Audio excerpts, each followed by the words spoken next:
অন্তর্বর্তীকালীন সরকারের প্রধান উপদেষ্টা অধ্যাপক মুহাম্মদ ইউনুস বলেছেন, শ্রমিকদের বর্তমান অবস্থায় রেখে একটি উন্নত ও সমৃদ্ধ নতুন বাংলাদেশ গড়া সম্ভব নয়। দেশের অগ্রযাত্রায় শ্রমিকদের ভাগ্যোন্নয়ন অপরিহার্য উল্লেখ করে তিনি শ্রম সংস্কার কমিশনের প্রস্তাবসমূহ দ্রুত বাস্তবায়নের ওপর সর্বোচ্চ গুরুত্বারোপ করেছেন।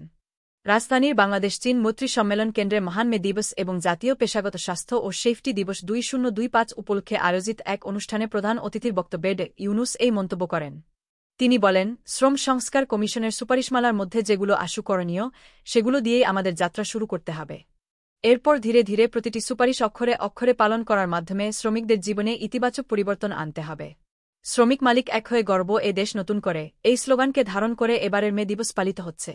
অনুষ্ঠানে প্রধান উপদেষ্টা শ্রমিক কল্যাণ ফাউন্ডেশনের পক্ষ থেকে ক্ষতিগ্রস্ত 5 জন শ্রমিকের পরিবারের হাতে আর্থিক অনুদানের চেক হস্তান্তর করেন। অনুষ্ঠানে বিশেষ অতিথি হিসেবে উপস্থিত ছিলেন শ্রম ও কর্মসংস্থান মন্ত্রণালয়ের উপদেষ্টা ব্রিগেডিয়ার জেনারেল অব. এম সাখাওয়াত হোসেন। এছাড়া বক্তব্য রাখেন শ্রম ও কর্মসংস্থান মন্ত্রণালয়ের সচিব এম শফিকুজ্জামান এবং শ্রম সংস্কার কমিশনের প্রধান সুলতান উদ্দিন আহমেদ। তারা সকলেই শ্রমিকের অধিকার সুরক্ষা এবং নিরাপদ কর্মপরিবেশ নিশ্চিত করার ওপর জোর দেন।